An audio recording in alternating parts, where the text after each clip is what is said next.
Hello po sa ating mga listeners. Ako po muli ang inyong narrator, Miss Yvonne. Magbabasa po tayo muli ng panibagong kwentong pag-ibig. Ihanda ng inyong mga puso at pakinggan po natin ang kwentong ito. Enzo, hear me out first. Sa loob ng isang malaking opisina ay maotoridad na boses ng isang may katandaang lalaking naririnig. Agad namang napahinto sa akmang pagtalikod ang binatang si Henzo. What do you want to tell again, Dad? Seryosong tanong ni Henzo at sinalubong ang seryosong mata ng ama. Mahina namang binagsak ni Arnold ang kanyang tungkod. You have to do what I said. Sambit ng matanda. Kumunot lalong mga kilay ni Henzo bago nagsalita. Dad, nasa tamang edad na ako. Hindi na ako basta isang bata na lang para kontrolin nyo. Especially when it's about my life and marriage. I am the mayor of this town for God's sake. Malalim na wika ni Henzo habang nilalabanan ang isang pasya na pilit sinasabi sa kanya ng kanyang ama. Yes, you are the mayor. Ikaw ang mayor sa bayang to. At gusto mo maging governor naman, diba? That's why I'm proposing you this. Pasigaw na sambit ni Arnold sa anak. Dad, I can become a governor without getting married. I already proved myself to you. Nakuha ko ang taong bayan. They are already rooting for me kaya hindi ko na kailangan magkaroon pa ng asawa para lang maging susunod na governor dito. Paliwanag ni Henzo, subalit walang bakas sa mukha ni Arnold ng pangunawa rito. I know you can win the election, son. But I am talking about our bloodline here. Ikaw ang panganay kong anak. At si Jacob, siya naman na magiging mayor. Dalawa lang kayong anak ko. Kaya kailangan mo nang makabuo ng mga susunod na tagapagmana para magtuloy-tuloy ang pamumuno natin sa probinsyang to. Mariing wika ni Arnold bago pinantayan ang mga mata ni Henzo. Subalit malalim lang na bumuntong hininga ang lalaki. Hindi pa ako handa para dyan, Dad. Simpleng wika ng binata bago siya nagtangkang umalis sa silid. Subalit nahinto yon matapos magbanta ni Arnold. I will withdraw your candidacy if you're not going to follow my words. Mariing banta ni Arnold sa anak. You know how powerful my words can be, Henzo. Pwedeng hindi ikaw ang iluklok ko sa posisyong yan. Marami kayo. Tandaan mo. Sa bantang yon ng kanyang ama ay mariin na napakuyom ang mga kamay ng binata. Hindi na siya muling humarap pa sa matanda at mabigat ang loob na umalis na lamang. Damn it! Pasigaw na sambit ni Henzo matapos niyang makarating sa kanyang opisina sa munisipyo. Mayor, mabuti na lang nakabalik na kayo. Sambit ng kanyang assistant bago siya nilapitan. Bakit? May naging problema ba habang wala ako? Nag-aalalang tanong ni Henzo. Marahan namang umiling si Martha. Wala naman po, Mayor. Nagpapa-follow up lang ang Bahay Pag-asa para sa magiging charity ball natin. Nagtatanong kasi sila kung tuloy daw ba kayo? Magalang nitong tanong. Maliit namang napangiti si Henzo. Of course, Kamo. This upcoming Sunday. And I will personally come. Sa sinabing yun ni Henzo ay masayang tumango si Martha. Muli ay naiwang mag-isa si Henzo kaya naman naiiling na lang itong nagsali ng maiinom habang inaalala ang mga huling salita na binitawan ni Arnold. That damn old man. Naiinis na wika ni Henzo. He dares threaten me with my position para lang magkaapo. Bulong niya sa kanyang sarili bago mahinang napatawa. Tila maging siya naguguluhan na sa emosyon niya. Sa kabilang banda naman ay nagtitipon-tipon ng isang grupo na abalang nag-aasikaso sa Bahay Pag-asa. Bawat isa sa mga ito ay may kanya-kanyang pagkilos. Maayos na bang venue setup natin, ate? Tanong ng dalagang si Millie, ang presidente ng isang youth alliance na isa sa mga tumutulong sa Bahay Pag-asa Orphanage. Ayos naman na, Millie, sambit nito. Yung mga LED lights, maayos na rin ba? Kanina pa kasi dumating yung truck. Pakitingnan naman ate kung nasetap na nila sa stage. Mahalaga kasi yan para naman ma-engage ang mga bata sa event natin. Saad ni Millie bago siya muling nagpaikot-ikot habang mabusising chinecheck ang task ng bawat isa. Nang matapos na ang preparation ng mga ito, ay agad niya silang tinawag upang pansamantalang magtipon-tipon. Maayos na ang lahat. Ngayon pa lang nagpapasalamat na ako sa inyo. Sa pagtulong most especially. Super ganda ng venue natin at alam ko na marami tayong mga batang mapapasaya ngayon. And before the real work begin, let's all gather for a short prayer. May ngiti si Millie habang sinasabi ang mga bagay na yon. Siya na rin ang nagpasimula sa maikling panalangin bago sila muling bumalik sa gawain. Magandang umaga mga bata! Bati niya matapos makaakyat sa stage. Masaya akong makita na nandito tayo at sama-sama. First of all, ako pala si Ate Millie, one of your ates here, and we are here for a special event. Alam niyo naman na malapit ng Pasko, di ba? Kaya naman, nandito kami para magbigay ng mga regalo na tiyak akong magugustuhan yung lahat. Kaya sana sumali kayo sa mga palaro natin, okay? Malulungkot kami kapag hindi. Ang excitement sa tono ni Millie ay hindi na nawala. Nagsigawan naman ang mga bata kaya agad na ring bumaba si Millie upang masimula na talaga ang programa. Millie, maraming salamat talaga sa pangunguna mo sa ganitong programa ha. Sigurado ako, masaya ang mga bata ngayon. Sambit ni Sister Hannah. Walang anuman po sister. Alam niyo naman kung gaano ko kalapit sa mga bata dito. Kaya isa talaga sila sa mga priority ko pagdating ng mga ganitong araw. Taus-pusong saad ng dalaga bago hinawakan ang kamay ng madre. O siya, masayang-masaya lang talaga kami dahil hindi lang ikaw at ang organization yung tumulong sa mga bata ngayon. Gayak na saad ni Sister Hannah. Kumunot naman ang kilay ni Millie. Sino pa po? Nagtatakang tanong ng dalaga. Si Mayor Ruiz, nandito siya. Natutuwa nga ako dahil personal pa siyang pumunta dito ngayon. At isa din siya sa may pinakamalaking donation na binigay sa ampunan. Hindi talaga ako nagkamali sa kanya. Talagang may malasakit siya sa mga taong nakatira dito sa lugar natin. Napangiwi si Millie habang naririnig yon sa matandang madre. Somehow ay nagulat siya. Hindi niya kasi inaasahan na makakasama niya si Mayor Henzo sa ganitong programa. Ah, ganun po ba? Di mabuti po at nagpakita siya. Nagparamdam kasi, syempre malapit ng eleksyon.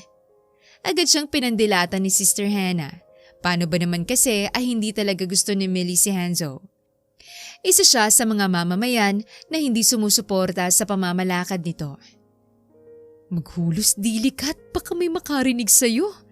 O siya, iiwan na muna kita dyan at aasikasuhin ko mga bata. Sambit nito at agad siyang iniwan. Si Millie naman ay muling bumalik sa mga bata. Mga iba pa niyang ginagawa. Hanggang sa tuluyan ng lumalim ang programa. Oras na para magbigay ng mga regalo kaya naman nagmamadaling binuhat ni Millie ang malaking kahon ng mga laruan. Tulungan na kita. Wika ng isang boses. Ay nako, salamat po. Hindi nakikita ni Millie ang lalaki dahil sa box na humaharang sa kanilang dalawa. Pakilagay na lang po doon sa gilid ng stage. Salamat po. Okay then. Wika ni Henzo. Matapos makita ang mukha ng mayor ay agad na nanlaki ang mga mata ni Millie. Mayor? Gulat na sambit ni Millie at laglag ang panga na tumingin sa binatang kanyang inutusan. Shit! Nadali na! Wika niya sa kanyang sarili. Samantala si Henzo naman ay agad na bumalik kung saan niya tinulungan ang dalagang presidente. You must be the president of this youth alliance. Miss Millie Miller? Tanong sa kanya ni Henzo. Ako nga po. Panatag na wika ni Millie kahit sa loob niya ay ayaw niya talagang makausap ang lalaking mayor. I'm so glad to meet you. Napaka-tanyag ng pangalan mo pagdating sa mga ganitong klase ng services. I can say that you actually caught my attention. I hope one day you enter the world of politics. Siguradong mamahalin ka nila. Sa sinabing yun ni Henzo ay pilit nang ngumiti si Millie. Thank you po, Mayor. But I believe na hindi ko kailangan maging isang politiko para mahalin ako ng mga tao. Ang puso ko naman ay nasa service lang kaya may posisyon man ako o wala. Masaya ako sa ginagawa ko. Sa sinabing yun ni Millie ay agad na patitig sa kanya si Hanzo. I love that. Wika ng lalaki. Tsaka isa pa, lahat naman ng nakaupo corrupt. Dugtong ni Millie sa kanyang sinasabi. And you're foul with that. Kasunod na sagot ng lalaki. Napalunok din si Hanzo dahil hindi niya inaakala na magagawang magsalita ng gano'n ng dalaga sa kanyang harapan. Tila wala pa itong takot sa sinabi niya. I'm so glad to hear that from you. Sa panahon kasi ngayon, maraming mga servant ang hindi na talaga tumutulong. Bihira na lang ang mga kagaya mo. Wika ni Hanzo habang ang kanyang mga mata ay nakatutok sa dalaga. Matapang naman yung sinalubong ni Millie. Thank you for that, Mayor. I hope you also rise this far soon. Sa sinabing yun ni Millie ay agad na nag-lock ang kanilang mga mata. The contact became intense. At sa salitang yun ng dalaga ay naramdaman ni Hanzo na hindi siya gusto nito o maging ang kanyang pamamalakad. See you around, Millie. Good luck. Ngumiti siya sa dalaga at kinuha ang kamay nito. Roon ay nanlaki ang mga mata ni Millie matapos yung pigain ng kaharap na lalaki. Hinawakan niya ako. Hindi niya makapaniwalang usal matapos siyang alisan ni Hanzo. Wow, hindi ka na anti-Hanzo Ruiz Pangaasar ni Leon, ang kanyang vice president. Humawak pa talaga. Kaya nga nagulat ako. Sambit ng dalaga. Mamaya na nga natin pag-usapan sa office. Tumulong na muna tayo. Ang daming mga bata, Pagbabago ni Millie sa kanilang pinag-uusapan at agad na tumakbo papunta sa tumpok ng mga bata. Nang matapos ang event ay kapwa naghiwa-hiwalay na ang mga tao. Ganon din si Millie na kasalukuyang katatapos lang magsampa ng mga gamit sa truck nila. Then, what are your plans? Hindi mo naman masusuway si Tito. Alam mo yan, Hanzo. Subalit natigil yon matapos makita ni Millie sa hindi kalayuan si Hanzo. May kausap itong lalaki at sa hula ng dalaga ay aberyang-aberya sa kanilang mayor. As what you said, hindi ko pwedeng suwayin si Dad. It means kailangan kong humanap ng mapapangasawa. Tila hopeless na sagot ni Hanzo sa kanyang pinsan. Mahina namang tumawang lalaking si Jaron. You mean you will find a random woman to be your wife? Nagkibit balikat si Hanzo. Subalit naputol ang pag-uusap nilang yon matapos marinig ang ingay na may bumagsak. At galing yon kay Millie na nakikinig di kalayuan. Kanina ka pa ba dyan? Tanong ni Jaron sa dalaga. Nanlalaki naman ang mata ni Millie na umiling. Hindi. Kararating ko lang. Pagsisinungaling niya. Nakikinig ka sa usapan namin? Seryosong tanong ni Hanzo habang ang kanyang mga mata ay nasa dalaga. Hindi nga po. Mas mariing sambit ni Millie. Then what are you doing here? Tanong muli ni Hanzo. Galing kasi ako sa truck namin. Katatapos magligpit ng mga gamit din. Napansin ko kayo. Pero wala naman po kayong dapat ipag-alala. Wala naman ako narinig. Agad na pagpapaliwanag ni Millie bago umiwas ng tingin. Marahang napatango si Hanzo. Okay then, I will believe you. Wala kang narinig. Basta wag mong ipagsasabi yung problema ko pagdating sa paghahanap ng mapapangasawa ko. Alright? Tusong tanong ni Hanzo na siyang nagpatango sa dalaga. Yes po, Mayor. Hindi mo lalaman ng mga tao na pinaghahanap kayo ng tatay niyo ng mapapangasawa. Biglang sagot ni Millie na out of guard. Bugs, huli! Natatawang sigaw ni Jaron. Nanlaki ang mga mata ni Millie bago tinakpan ang kanyang bibig. Maliit namang napangiti si Hanzo bago marahang lumapit sa dalaga at tinapatan ang mga mata nito. Hindi nakikinig, ha? Nangaasar na wika ng mayor. Pasensya na. Hindi ko talaga sinasadya na marinig ang pinag-uusapan niyo. Agad na depensa ni Millie. Ang puso niya ay sobrang bilis na ng pagtibok dahil sa kaba. Alis na muna ako. Mag-usap kayong dalawa. Bigla ang sambit ni Jaron bago nagmamadaling umalis. Roon ay naiwang solo sila Millie at Hanzo. Speak up, Miss Miller. Bigla ay naging seryoso na lamang ang boses ni Henzo. Alam mo ba kung anong pwedeng mangyari sa'yo? Kung sakaling aksidente mong maipakalat ang problema ko. That's a huge scandal. Agad namang kumunot ang kilay ni Melly. Sinabi ko naman na po sa inyo, Mayor. Wala akong balak na ipagsabi kung anumang narinig ko. At hindi ko ugali yun. Mariing wika ni Melly. Tila hindi natutuwang maakusahan. At saka isa pa, why are you considering as a huge problem ang paghahanap mo ng asawa? As if it'll become a scandal. Moreover, you're the mayor. Lahat ng gusto nyo ay nakukuha nyo. So why there's so many sayings? Agad na hatol ni Melly sa mga paratang ni Henzo sa kanya. Roon ay matagal na patitig sa kanya ang binata. Lumiit din ang mga mata nito dahil sa sinasabi ng dalaga. Ikaw nang nagsabi. I am the mayor. At malalagay ako sa alanganin kung simpleng ganitong problema ay pinoproblema ko. It's not about a scandal for our municipality, Miss Miller. It is a scandal about myself. About my humanity. Pagpapaliwanag ni Henzo at marahang humakbang palapit sa dalaga. Doon ay agad na napaatras si Melly na animoy ayaw mapalapit sa kanya. Then people are out of your problem, Mr. Mayor. Why are you making such a big fuss? Sa itsura mo naman, napakadali lang para sa'yo na makahanap ng babae. Idagdag mo pa ang status mo sa buhay. Problema ba yun? Rent a girlfriend na willing maging stand-in fiancé mo. Offer ni Melly na animoy hindi na naiisip ang kanya mga sinasabi. Maliit namang napangisi si Henzo. Or else, bakla ka kaya problemado ka sa mga babae. Subalit nabura ang ising yon dahil sa sinabi ni Melly. What the hell? Agad na asik ni Henzo. I'm not gay. Mapang-asar siyang tiningnan ni Melly. Then prove it. Find a wife. Nangaasar na wika ng dalaga bago siya mahinang tumawa. Tuwang-tuwa kasi ito makitang naiinis sa kanya ang mayor ng kanilang lugar. Stop pressuring me, Millie. Nagbabantang saad ni Henzo. Nagkibit balikat naman si Melly. I am not mayor. Sinasabi ko lang, baka magulat kasi kami na malaman na ang mayor pala namin ay, alam mo na. Shut up, Millie. Napipikong wika ni Henzo at agad na kinorner ang dalaga bago ito pikon na tiningnan. Magaling ka naman i-prove ang sarili mo, diba? Nagawa mo ngang takasan ng accusation sa'yo noon as a corrupt politician. Bakit simpleng issue sa buhay mo?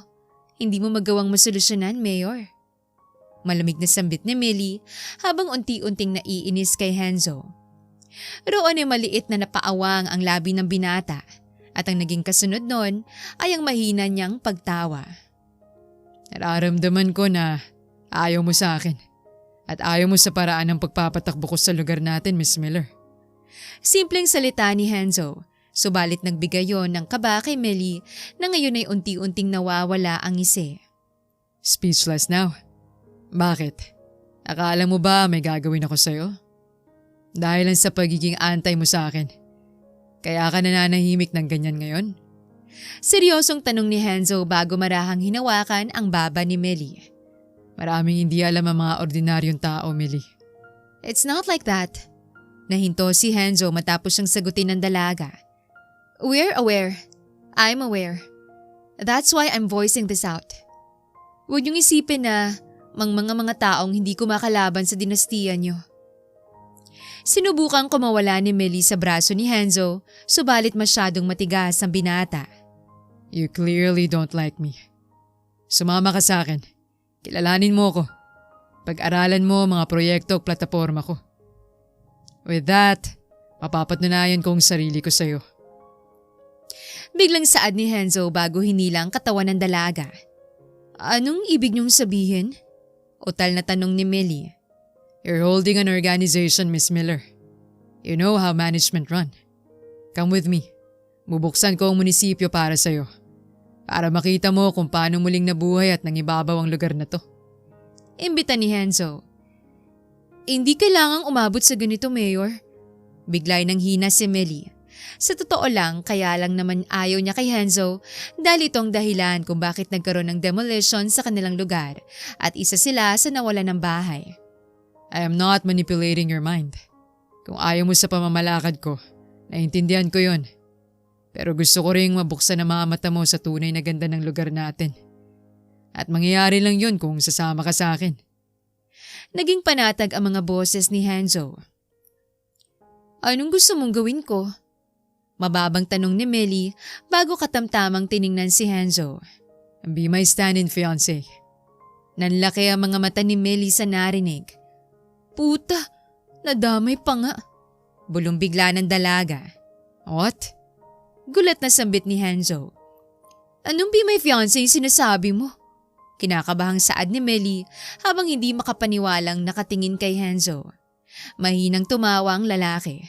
You suggested it, right? Dahil sa'yo, nagkaroon ako ng idea. Kaya nga, binigyan kita ng idea, but it doesn't mean na akong aayain mo. Hysterical na sambit ni Melly sa lalaki. Why not you? Kung tutusin, magiging first choice talaga kita. You're open-minded. Alam mo kung paano nakilos ng politika. Naintindihan mo ang structure nating mga leaders. And I want someone like that. Yung hindi magiging hindrance sa hangarin kong mamuno sa bayan. Desperadong sambit ni Hanzo na siyang halos magpahimatay kay Melly. Sorry for the term, Mayor. Pero, baliw ka ba?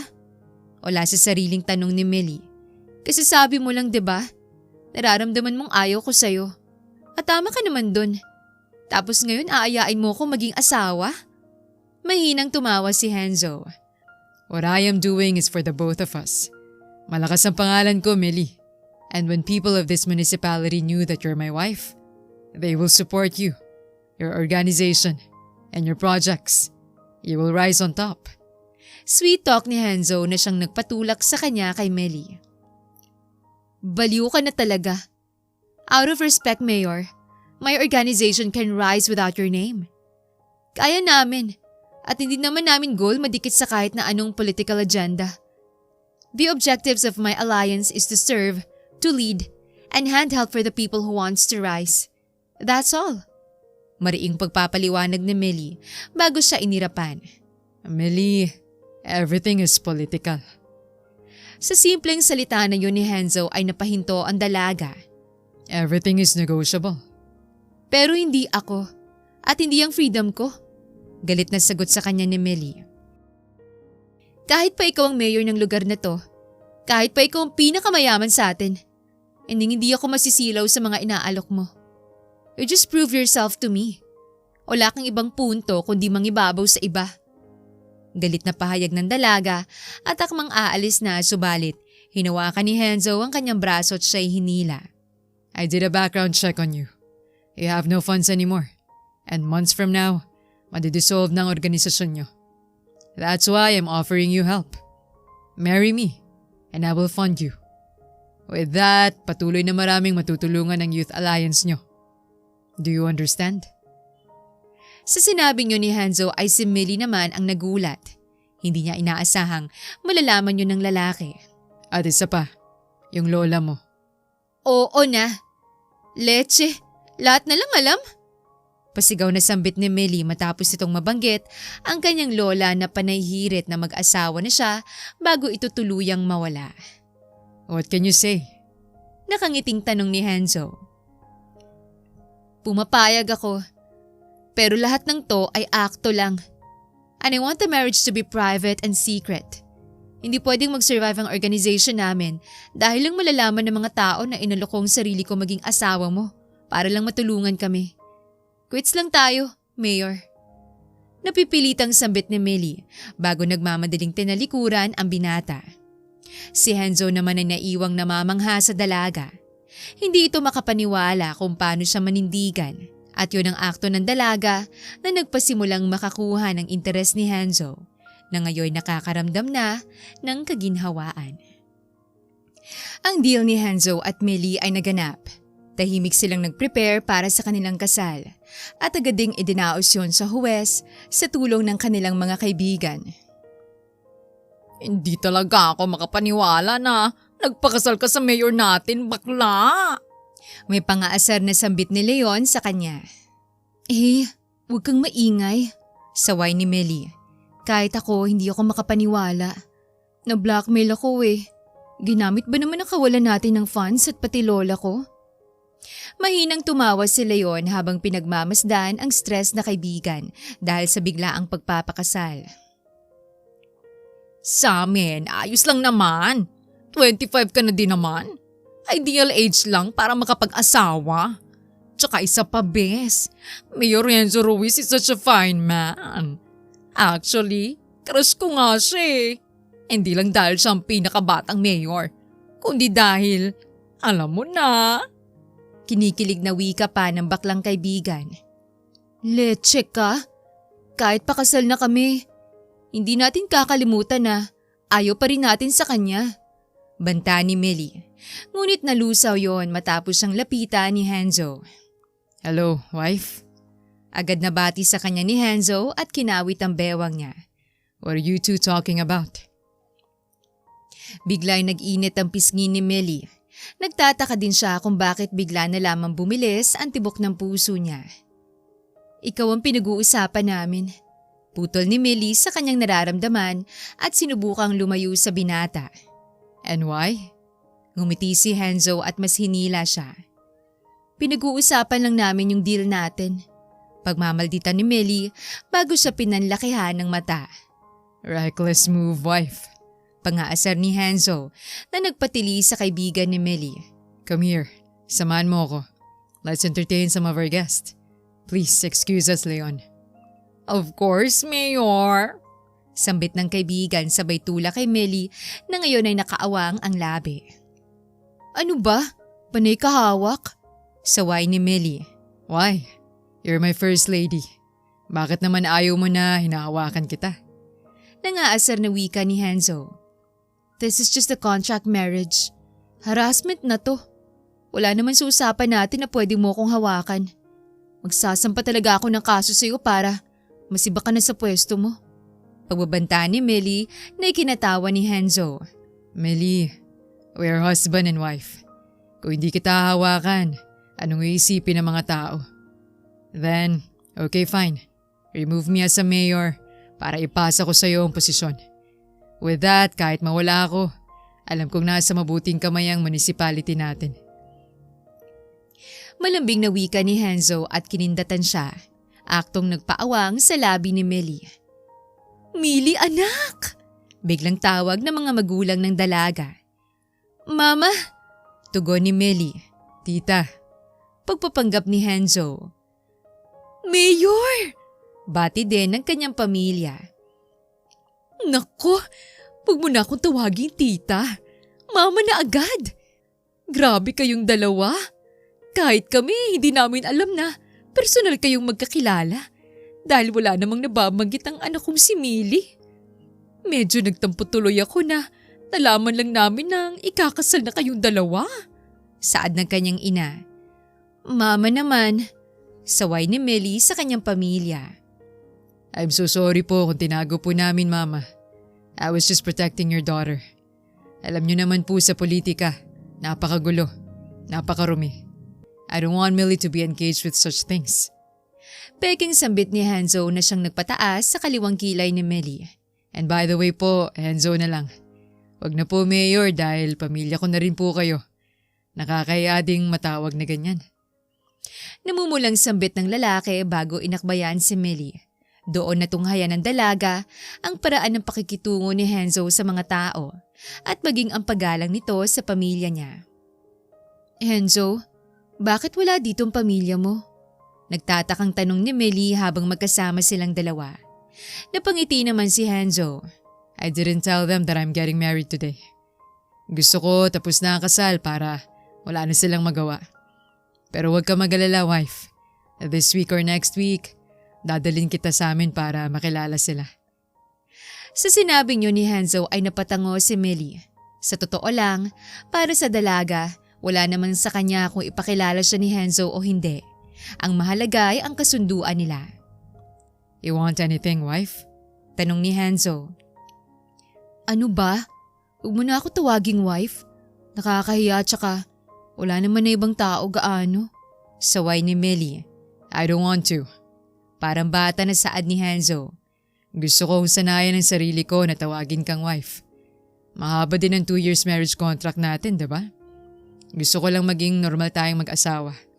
So allow me, okay? At kung pwede nga lang, tawagin mo din akong hubby. Kadiri. Agad na kontra ni Millie na siya namang kinatawa ni Hanzo. Nang matapos ang kanilang pag-aasikaso para sa peking kasal, ay tuluyan ang naiwan si Hanzo at Millie. Halos walang nagsasalita sa kanilang dalawa ngayon. Uwi na ako sa bahay namin, Mayor. Sambit ng dalaga. Kumunot naman ang kilay ni Hanzo. What? No. Tutol nito. Tumaas ang kilay ni Millie. Anong no pinagsasabi mo? Wife, you have to stay here. Alam ng ibang tao kasal tayo. At kailangan nating masanay na magkasama. Dahil kapag nalaman na ng mga magulang ko na kasal tayo, they will observe. And we have to act like a loving couple. Nanlaki ang mata ni Millie dahil sa kanyang narinig. Hala, ayoko nga. Wala naman sa usapan natin na titira tayo sa isang bahay eh. Ang nasa kontrata, magsasama lang tayo bilang peking mag-asawa. Pero hindi to the point na magsasama tayo sa isang bahay. Tsaka isa pa, magagalit sila mama at papa. Hindi yun pumapayag na matulog ako sa bahay ng iba. Lalo na kung sa bahay ng lalaki. Agad na tanggi ni Millie habang pinipilit ang sarili niyang nais. Actually, they already agreed. Sila pa nga ang nagdala ng mga gamit mo dito. Sambit ni Hanzo sabay turo sa mga maraming gamit ni Millie na nasa living room. Gago! Seryoso ba? Hindi makapaniwalang usal ni Millie at naiiyak na napaluhod sa sahig. Binenta na nila ako! Naiiling na napahawak si Hanzo sa kanyang ulo. Binenta na nila ako sa kaaway namin! Sigaw patuloy ni Millie. Napatingin na lang si Hanzo sa kawalan. That is your wife. Sambit niya sa kanyang sarili. Hush na, wife. Huwag ka mag-alala. While living together, may mga rules and boundaries pa rin tayo. Malamlam na sambit ni Hanzo at hinawakan ang ulo nito. Walang sex ha? Tanong ni Millie. Tumango si Hanzo. I respect you, Millie. So no, as long as walang permission mo, it's a no. Wah? May pagnanasa ka sa akin no? So dapat may permission ko para maisex mo ko? Pasigaw na sambit ni Millie dahilan upang mas lalong sumakit ang ulo ni Hanzo. Damn it. Bulong niyang mahina. Wife, ipapasikaso ko na ang mga gamit mo, okay? Magbihis ka na din. Maghahain ako para makakain tayo. Go now. Utos ni Hanzo. Sinamaan naman siya ng tingin ng dalaga bago sumunod. Doon tinuloy ni Millie ang pagwawala. At habang sa pagligo nito ay naririnig siya ng binata na talagang kinatutuwa nito. Millie, dinner's ready. Sigaw niya galing sa unang palapag. Pababa na, Mayor! Sigaw ng babae pabalik. Doon ay sinalubong siya ni Hanzo at agad na pinaghila ng upuan bago siya pinagsandukan ng makakain. Ako na, kaya ko na. Sambit ng dalaga. Let me. This is our wedding night. Panatag na sambit ng binata.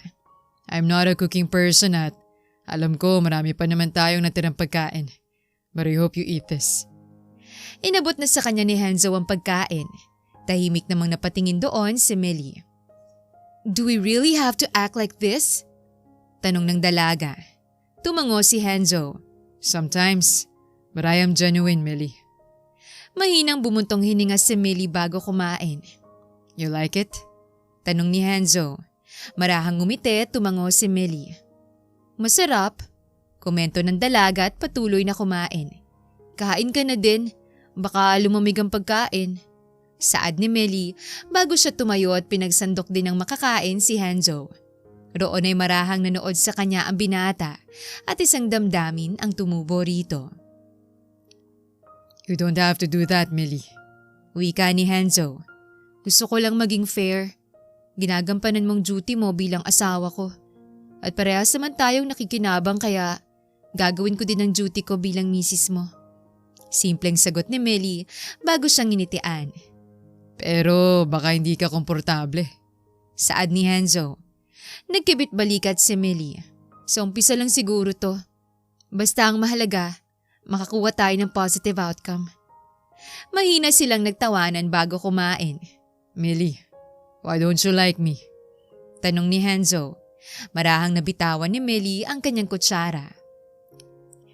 Nakakagulat naman ang tanong mo. Aniya sa lalaki.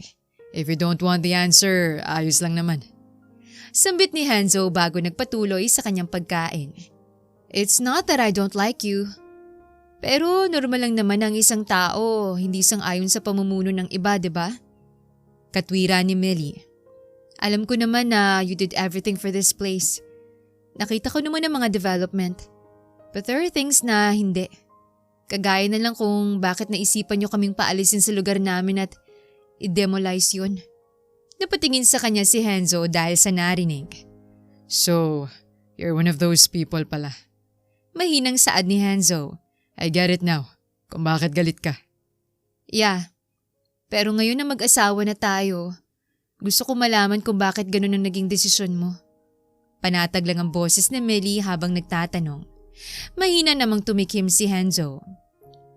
Actually, we have our reasons. That place is not safe anymore. You and your people are prone to danger. Yung lupa doon masyado nang malambot. At sigurado kung ilang tama na lang ng bagyo'y guguho ang lupa at malulubog ang lugar nyo.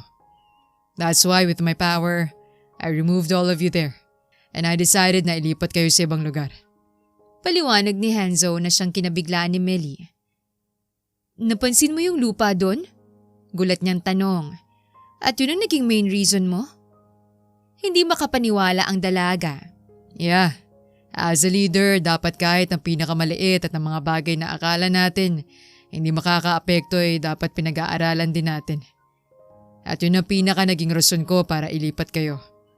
Di bali ng maraming perang mailabas para lang sa migration nyo. Ang mahalaga, hindi maraming buhay ang masasawi. Sambit ni Hanzo. Bumikat naman ang dibdib ni Millie matapos mapagtanto na matagal siyang lumaban against Hanzo dahil sa maling pag-aakala. Pero sayang ang lupa doon, wika ni Millie. Hindi siya sayang, Millie. As you can see, under land development ang baryo nyo.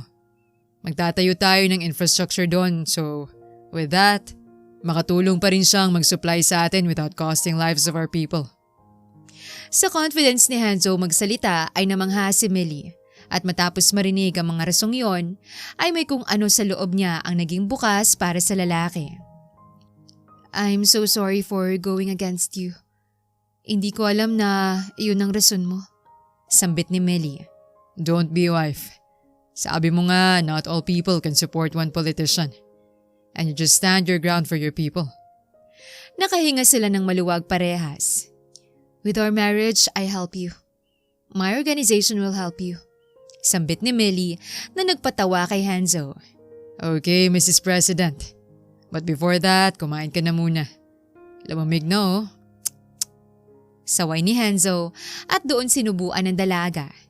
Kapwa naman sila nag-enjoy dalawa at parehas hindi inaasahan na sa isang gabi ay magkakakilanlan at magkakapanatagan ang loob nilang dalawa. Are you ready for today, wife? Tanong ni Hanzo isang umaga. Inaantok naman na bumaba si Millie sa hagdan.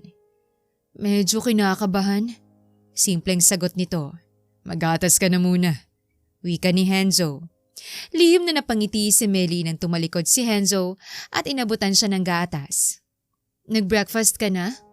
Tanong ni Millie sa asawa. Umiling naman ang lalaki. Hindi pa. I'm waiting for you.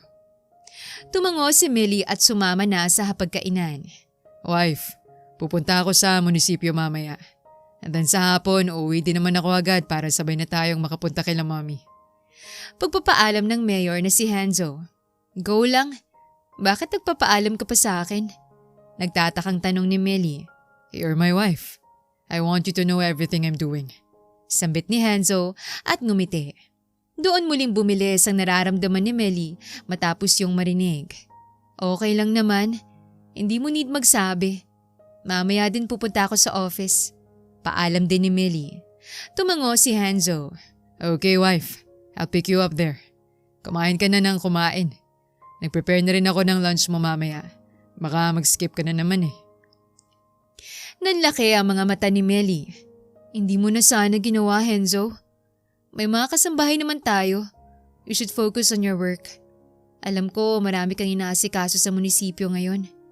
Nag-aalalang sambit ni Melly bago siya inilingan. Nahihiya. I have a duty for this municipality. But I also have duty for being your husband. Ayokong iasa sa iba ang pagkain mo. Napatulala si Melly sa kanyang asawa. Maraming salamat. Wika ng dalaga at hinawakan ng kamay ni Henzo. Napatingin naman doon ng lalaki. I think I'm starting to like you. Biglang banat ni Henzo. Likewise? Bigla ang gatong ni Melly na nagpalaki sa mga mata ni Henzo. Joke lang. Salamat sa pagkain. Hinalikan ni Melly ang pisngi ng lalaki bago nagtatakbo sa CR at nagsimula ng maggayak. Matapos nyon ay sabay na silang pumunta sa kanya-kanyang trabaho. Mabilis lang ding natapos ang kalahating araw. Dumating din si Henzo sa oras ng uwian ni Melly at sinundo ito. Uwi ba muna tayo o diretso na tayo sa inyo? Ayos lang bang itsura ko? Nginitian siya ni Henzo at marahang kinuha ang kamay. You're beautiful. Sinserong wika niya sa dalaga. Bolero? Yung totoo nga. Pikon ni Melly. Ayos nga lang. Natatawang sambit ni Henzo. Maganda ka nga. I'm sure they like you. I hope so. Sambit ni Melly at ngumuso. Natawa naman doon si Henzo at sa loob ng biyahe nila ay kwentuhan lamang tungkol sa kanilang araw ang kanilang ginawa. Bagay na kinalaliman ng pagtingin ni Henzo sa babae. We're here, baby. Sambit ni Henzo at pinagbuksan si Melly. Nandito na. Ani ng babae at tumalon-talon. What are you doing? Tanong ni Henzo. Pampatanggal ka ba lang? Napailing na lang si Henzo sa kanyang narinig. Just act normal. Napag-usapan naman natin to. Wika ni Henzo at hinawakan ng kanyang mga kamay. I'm here with you. Wala kang dapat ipag-alala, wife. Muling lumobong pisngi ni Melly bago tumango. Roon ay hawak kamay silang pumasok sa bahay nila Henzo at doon ay agad na sumalubong ang pamilya ng lalaki. Mom, Dad. Bati ni Henzo at nagmano. This is my wife. Her name is Millie Miller. Wife, they're my parents. Good afternoon po, Mr. and Mrs. Ruiz. Formal na bati ni Melly. Tinanguan lang siya ng dalawa. Mabuti naman, pumunta na kayo dito. Seryosong sambit ni Arnold. Let's go inside. Nagkatinginan si Henzo at Melly. Tinanguan naman siya ng lalaki bago marahang giniya sa loob ang asawa. So, when did you get married? Tanong ni Sarah, ang nanay ni Henzo. Huminga ng malalim si Henzo. Last week, Mom. And you didn't tell us. At hindi mo sinabi sa amin. Mariing sambit ni Arnold. I want it to be private. I don't want other people to bother my wife. Pagdadahilan ni Henzo. And we're also other people, that's why we're not aware that you two get married. Galit na sambit ni Arnold. Napalunok naman si Millie sa pagkabigla. Dad, calm down. Wika ni Henzo. You're in front of my wife. Pakikiusap ng lalaki. Henzo, you never informed us. Nabastos kami. Magulang mo kami tapos wala kaming alam? Wika ni Sarah. Mom, I'm so sorry. West wedding lang kasi muna ang ginawa namin para mabilis. But we're also planning to throw a grand wedding by the end of the year. Biglang napatingin si Millie matapos marinig ang sinabi ng lalaki. Why? Iha? Are you pregnant? Gulat na sambit ng nanay nito bago tumuyot nilapitan si Millie. Hindi po. Gulat na wika ni Millie. She will be, soon. Nakangising wika ni Henzo. Nanlaki naman ang mga mata ni Millie. Dapat lang. As soon as possible sana, magkaanak na kayo. Sambit ni Sarah sabay bitaw kay Millie. How long have you been together? Tanong ni Arnold. 4 years. Sambit nilang dalawa. Wow, napakasikretong relationship naman yan. Bulong ni Jordan bago mahinang tumawa. Paturo kuya. Shut up, Jordan. Sambit ni Arnold. Anong trabaho mo? I'm a public servant, sir. I am leading an organization. Sambit ni Melly. Under my son's name? Tanong ni Arnold. No, sir. It's an independent organization outside the scope of LGU. Proud na sambit ni Melly. Oh, that's great. Did you finish college? Tanong nito. Tumango naman si Melly. Okay then. Enzo, let's talk. Iha, can you help me prepare for our dinner tonight? Gusto pa kita makakwentuhan? Biglang singit ni Sarah. Nagkatinginan naman ang mag-asawa bago tumango. Sumama na si Henzo sa kanyang ama at si Millie naman ay agad na sumunod sa nanay ni Henzo. Iha, you're pretty good. I like your work. I know somehow nakakatulong ka kay Henzo, lalo na sa darating na eleksyon. Since balita ko, malakas ka pagdating sa mga organization. Biglang sambit ni Sarah habang naghahain sila. Hindi naman po. Tsaka isa pa, napag-usapan na rin po namin to ni Henzo. Hanggat maaari, maghihiwalay kami ng trabaho para walang isipin ng mga tao. But I will support him. Paliwanag ni Melly sa mother-in-law. Naglapat naman ang labi ni Sarah at doon tuluyang naramdaman ni Melly ang uncomfortable na pagsasama. May kukunin lang po ko, wika ni Melly. Matapos tumango ni Sarah, ay agad siyang umalis subalit sa paglabas niya ay aksidente niyang narinig ang pag-uusap nila Henzo. Are you really sure about marrying that Millie? Isn't she out of your league? Mayor ka, Henzo. Kaya dapat pumili ka na maayos. I don't want you to regret something so soon. Rinig niyang wika ni Arnold na nagpabigat sa kanyang loob. Dad, Millie's my wife. She deserves me. And she's more than for me. Kung kikilalanin niyo ang asawa ko, you will realize how good she is. And I will never terminate our marriage. Sambit ni Henzo. But so, shut up! Biglang sambit ni Henzo. Don't ever dare interfere with my marriage with Millie, Dad. Ginusto mong magpakasal ako. Kaya ginawa ko. I married her. So accept her. If you do not, let's cut off each other. Nanlaki ang mga mata ni Millie matapos marinig yon sa kanyang asawa. Nagmamadali din siyang bumalik sa kusina upang hindi malaman ni Henzo na narinig niya sila. Millie, where are you? Pasigaw na tawag ng lalaki. Dito. Utal na sambit ni Millie. Let's go home. Sa bahay na tayo kakain. Seryosong wika ni Henzo at nagmamadaling kinuha ang mga gamit ng asawa. Matapos noon ay marahan niyang hinila palabas si Millie at maingat itong pinapasok sa sasakyan. Hanggang sa makauwi ay hindi naman nagsalita ang dalaga. Henzo, kape? Alok ni Millie nang makahiga na sila. Bumuntong hininga si Henzo at marahang lumuhod sa harap ng asawa at niyakap ang bewang nito. I don't want you to leave. Biglang sambit ng lalaki. Nanlaki naman ang mga mata ni Millie. Henzo? Promise me, you won't leave. Kahit pa makialam ang kahit sino, hindi ka aalis. Kasalan tayo dapat. Seryosong sambit ni Henzo bago tiningnan ng babae. I know you heard us. Namula ang mga mata ni Henzo. And if you're planning to leave me because of what my father said, please don't. Huwag mo akong iiwan. Hindi makapaniwala si Millie na nakikiusap sa kanyang harapan ngayon ang lalaking ito. Please, Millie, say something. Ani Henzo.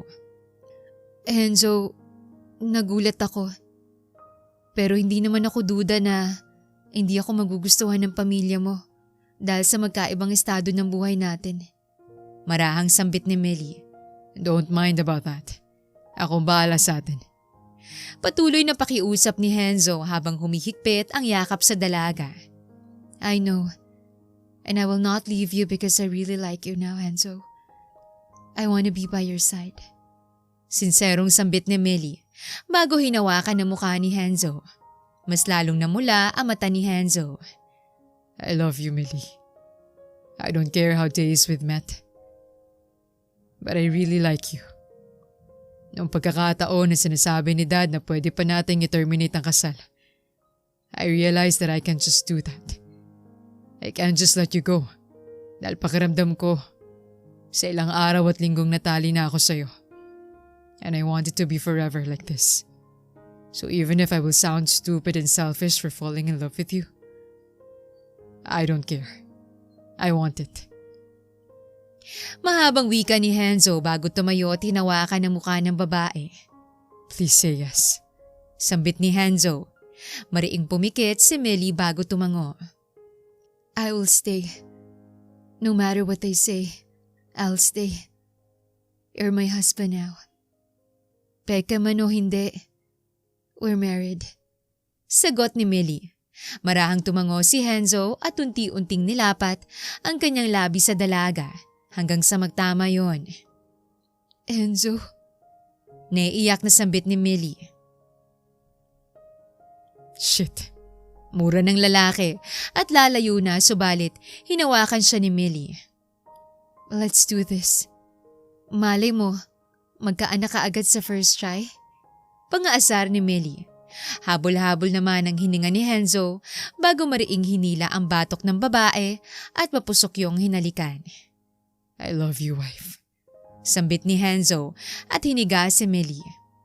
Mahinang ungo lang ang nasagot ng babae bago tuluyang niyakap ang kanyang sarili sa init ng katawan ni Henzo. Matapos ng tagpong yon ay mas lalo pang lumalim ang relasyon ni Millie at Henzo. Mas naging maalaga sila sa isa't isa at madalas na rin silang magpakita sa mga tao. Enzo? Nanginginig na sambit ni Millie at lumabas sa CR. What's the results, wife? Aligagang tanong ni Henzo. Bumagsak ang luha ni Millie. Shh. It's okay if it's negative. Hindi tayo nagmamadali. Paninigurado ni Henzo at tinawakan ang mukha ng babae. Subalit inabot ni Millie ang piti sa kanyang kamay. It's positive. I'm pregnant. Umiiyak na sambit ng dalaga. Nanlaki naman ang mga mata ni Henzo bago tinitigan sa kanyang palad ang pregnancy test ng asawa. Magiging tatay na ako! Sigaw ni Henzo at niyakap si Millie.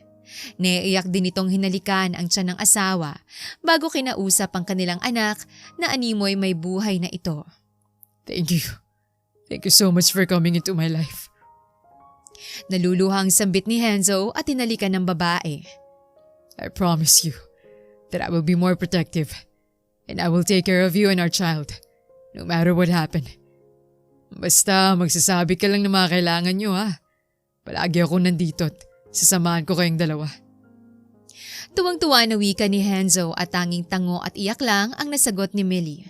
Sa sobrang saya tuloy ni Henzo ay agad niyang tinawagan ng kanilang mga magulang at binalitang pagbubuntis ng kanyang asawa. Thank you so much, Iha. Sambit ni Arnold. I'm sorry kung naging pangit ang pagtanggap ko sa iyo nung una. Nag-aalala lang ako kay Enzo. Pero ngayon, alam ko naging sobrang mali ako kaya patawarin mo sana ako. Nang tagpo ding yon ay humingi ng tawad ang mga biyanan ni Millie. Umiiyak naman at tumango ang babae. Wala na po yon, ma'am, sir. Pamilya po kayo ng asawa ko. At pare-parehas lang naman tayo ng gusto para sa kanya. Sambit ni Millie at hinawakan ng kamay nila. Pamilya tayo? Sambit ni Sarah. Mommy at Daddy nang itawag mo sa amin. We're genuinely happy for you. Umiiyak din si Sarah at sa mga pagkakataong yon ay wala silang nararamdaman kundi kapwa kaligayahan. Subalit sadya atang napakasaklap ng tadhana sapagkat ng araw din na yon ay isang balita ang gumimbal sa kanila. I can't believe this! Paano nila nagawang magsampa agad ng kaso? Shit, Enzo! May laban ang mga evidence nila. Bigla na lamang sumulpot si Jaron sa kanilang bahay, dalang napakasamang balita para kay Millie at Henzo. Han, anong ibig sabihin nito? Nalilitong tanong ni Millie. Huminga ng malalim si Henzo. Millie, I want you to calm down kapag sinabi ko sa iyo lahat. Sambit ng lalaki. Naguguluhang tumango si Millie. I'm facing a huge case right now. Nagsampa sila sa akin ng embezzlement at pagtatangay ng mga taxes. Mahinang sambit ni Henzo, nahihiya. No, hindi ako naniniwala na magagawa mo yan. Malinis kang mayor. Yes, wife. It's just a tactic of my rivals. Pero wala talaga akong ninanakaw. I wouldn't do that. Pakiusap ni Henzo sapagkat alam niyang suklam si Millie sa mga korap. Millie, don't blame my son. It's all my fault. Nagsimula sa akin yan nung termino ko. Pero malinis talaga si Henzo.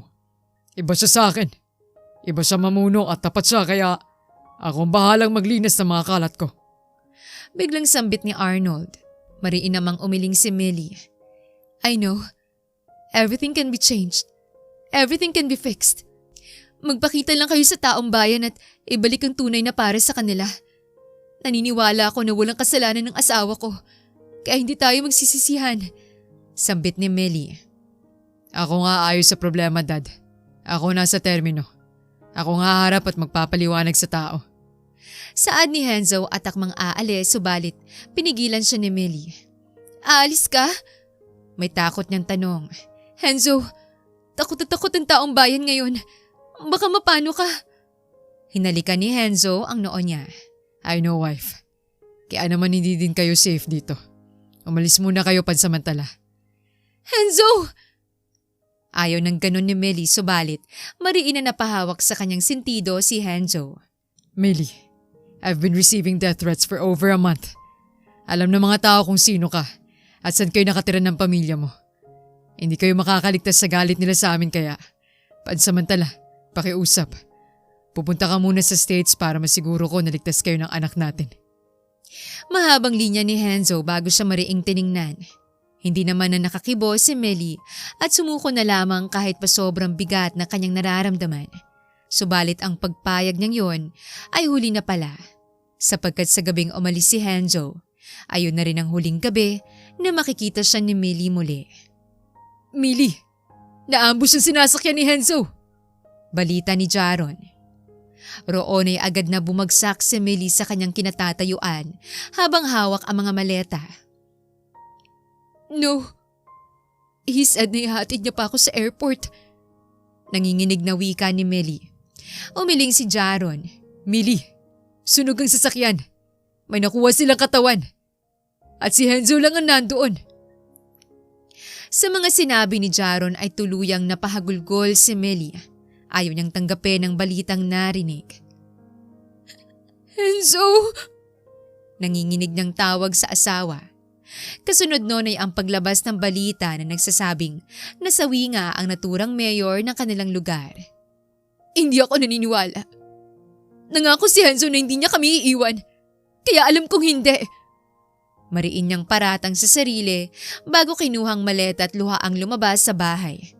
Hindi mo siya pwedeng makita. Sambit ni Jaron. Hindi mo ako mapipigilan. Ani Millie. Pakiusap! Huwag ka nang makulit, Millie. Kapag umalis ka dito, damay ka. Galit ang buong bayan sa maling akala nila. At hindi malabong sasaktan ka rin nila kaya kung totoong pinapahalagan mo si Henzo, iisipin mo ang kapakanan mo at ng anak niyong dalawa. Sigaw ni Jaron. Doon tila natauhan si Millie bago bumagsak sa kanyang kinauupuan at tuloy-tuloy na napahagulgol sa sahig. Mami, bakasyon na namin? Nakalipas ang 4 na taon at tuluyang nanatili sa States si Millie at doon niya pinagbuntis at pinanganak ang anak nilang dalawa ni Henzo. Officially closed na ang class niyo? Malambing na tanong ni Millie sa batang babae na kaharap. Yes po! Can we get out for vacation? Excited na sigaw ng batang babae. Maliit na napangiti naman si Millie. Okay, Missy. Because you work hard for this year, I will grant you your wish. Bibisitahin natin ang mga lolo't lola mo. Sambit ni Millie bago hinimas ang mukha ng anak. Doon ay napatingin din siya sa maliit na litrato kung saan magkasama sila ni Henzo at maliit na ngumiti. Makakauwi na kami. Wika niya habang nakatingin sa larawan bago kinarga ang batang anak. Hindi din naman nagtagal ay nakapag-asikaso na ng mga papeles si Millie pauwi. Masayang-masaya naman si Missy habang paulit-ulit sa kanyang salita na makakauwi na rin. Makikita na po ba natin siya, Mama? Tanong ni Missy. Malawak ang ngiti na pinakawalan ni Millie bago marahang tumangot hinawakan ang kamay ng anak. Yes, baby. Makikita na natin siya. Matapos sabihin yon, ay nagtatalo ng bata. Marahan naman siyang sinaway ng kanyang ina bago sila tuluyang lumabas sa airline. "Millie!" Isang sigaw galing sa hindi kalayuan. "Jacob!" Bawing sambit ni Millie at kumaway pabalik. Nagmamadali namang tumakbo papalapit ang nakababatang kapatid ni Hanzo bago nilapitan ang mag-ina.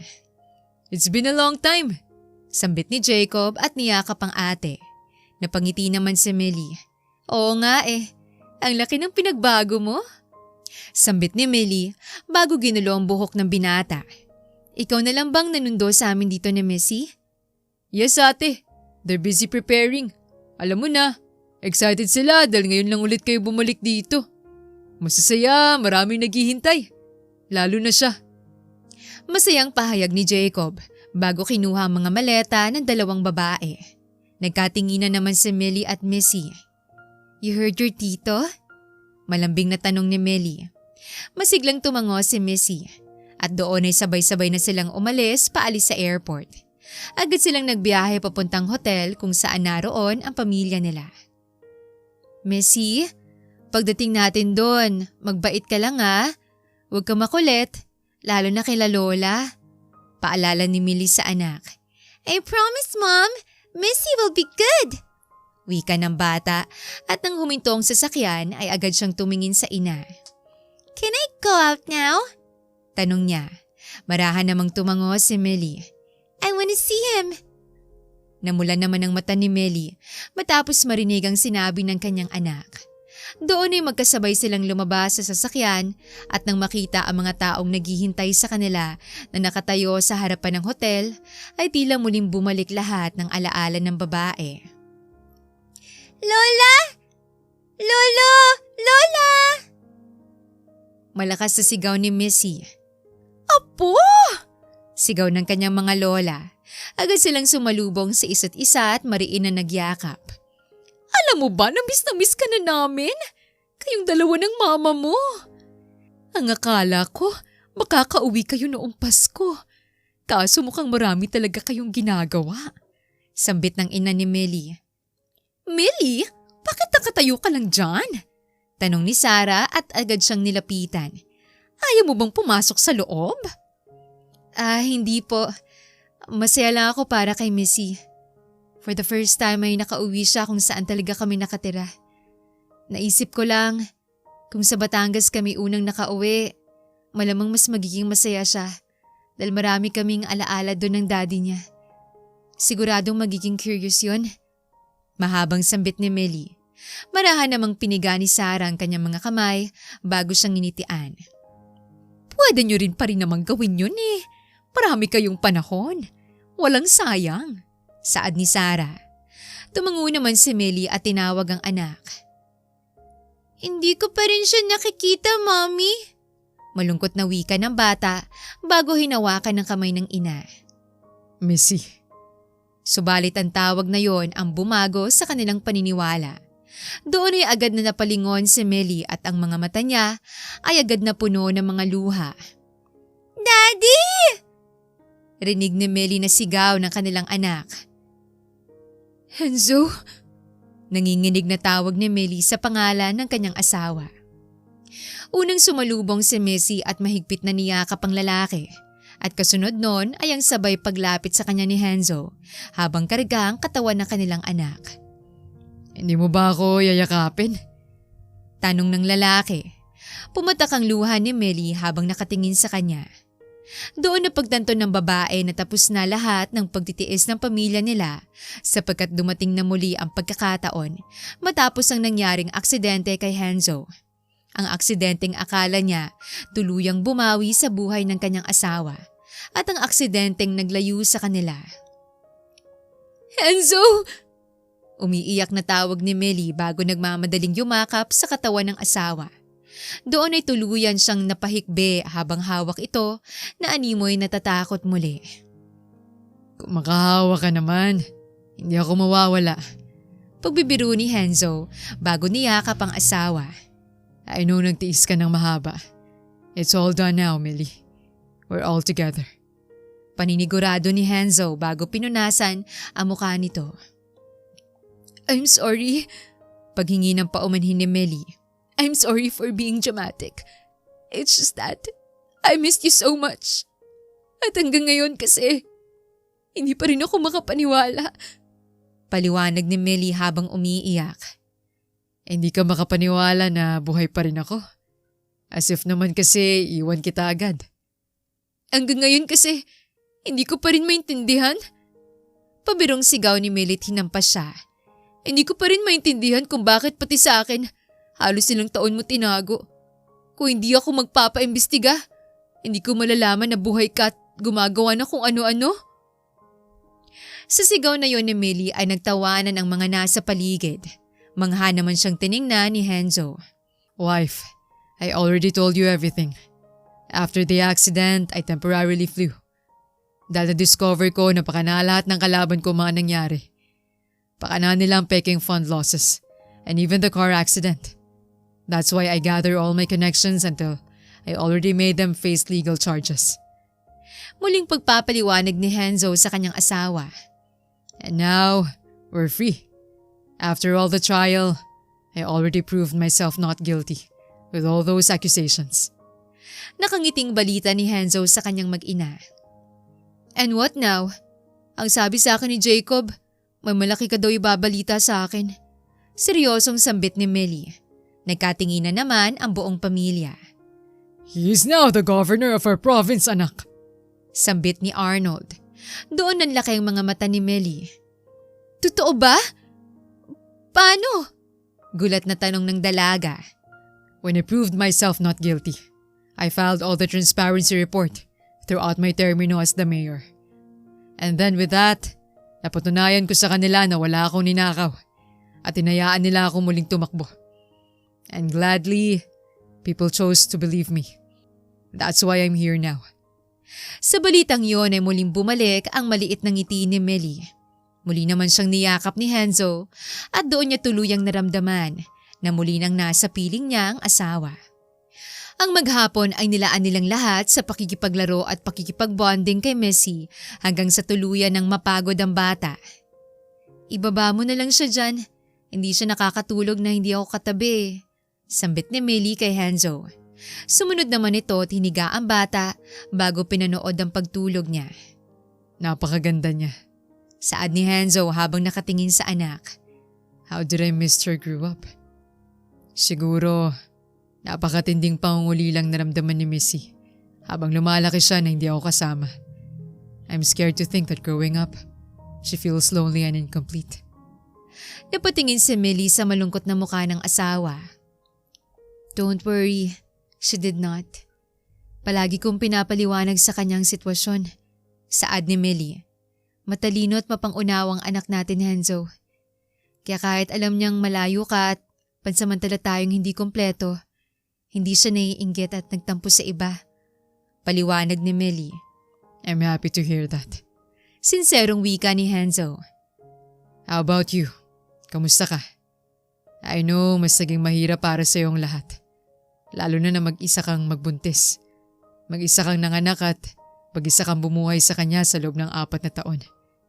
And I can't imagine your hardship while I'm not around you.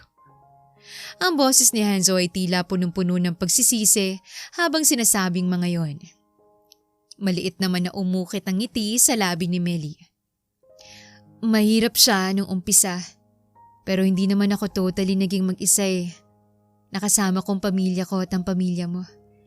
Hindi naman nila ako pinabayaan kaya all throughout the process, naging maayos din ang paglaki ni Missy kahit pa malayo kami sa'yo.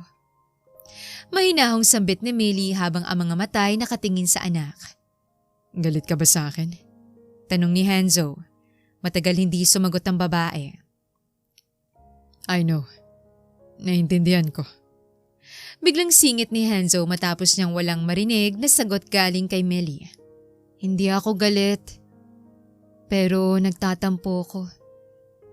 Nagtatampo ko dahil nangungulila ako.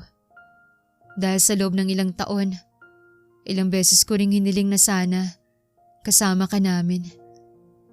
Na sana ordinaryong tao na lang tayo para sana walang gulo, walang sakit, walang sikreto. Panimula ni Millie. Pero alam kong hindi pwede yon. Dahil kahit na alam kong mahal mo kami ng anak mo, mahal mo rin ang probinsya natin. At kagaya ng paggawa mo ng kahit na ano para sa amin, ganun ka rin para sa iba. Kaya kahit gustuhin ko mang magalit at magtampo ng matagal, hindi ko magawa. Dahil naiintindihan kita kung bakit mo nagagawa yun. Saad ni Millie bago marahang tiningnan sa mga mata si Hanzo. Pero sana, wag nang maulit yung pangyayari na muntikan ka nang mawala sa amin. Dahil kagaya ng upuan mo sa politika, mahalaga ka rin bilang pamilya namin. Ang makahulugang salita na yon ni Melly ang nagpabagsak sa luha at lungkot ni Hanzo. Doon niya tuluyang napagtanto na halos tuluyan niya nang mapabayaan ang mag-ina niya. I'm so sorry, Millie. Lumuluha niyang wika sa dalaga bago mariing hinawakan ang kamay nito.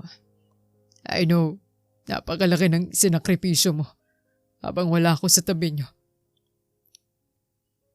At alam ko rin na nasaktan kita ng sobra sa papapanggap ko na wala na ako.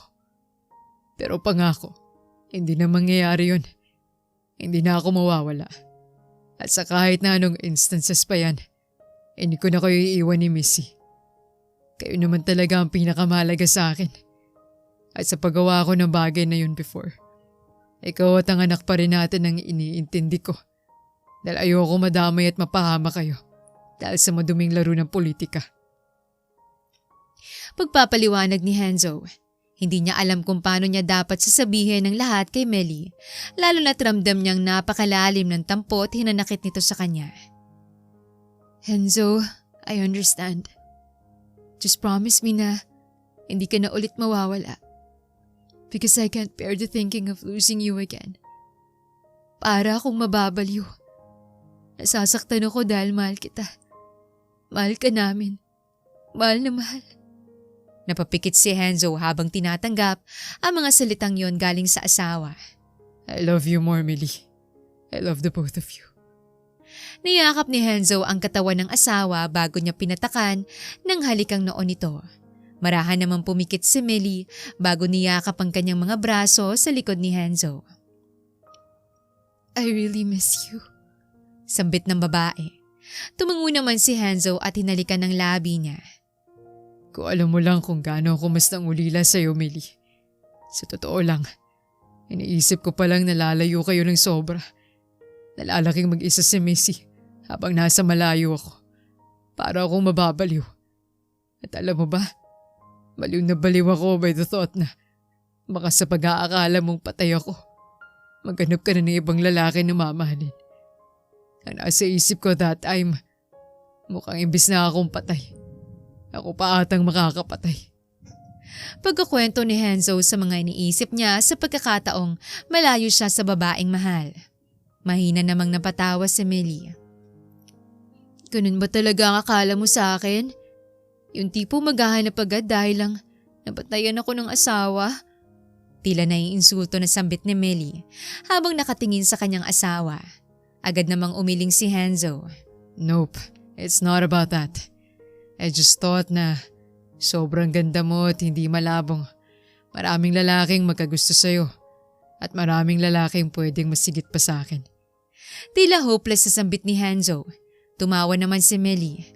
Ako naman, na-realize ko, kapag namatay ka, si Missy na lang talagang focus ko. Hindi naman kami maghihirap. Mayaman ka kaya lahat ng may iwan sa amin. Since legally, kasal naman tayong dalawa. Saad ni Millie. So inihiling mo ba na mamatay ako? Hindi makapaniwalang tanong ni Hanzo. Nagkipit balikat naman si Millie kaya agad napasigaw si Hanzo at binuhat ang katawan ng asawa. Ikaw talaga! Pasigaw na wika ni Hanzo.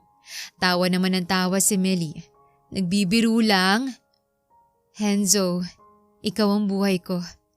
Ikaw ang kaligayahan ko kaya kahit na anong klase ng yaman pa yan, hindi kita ipagpapalit.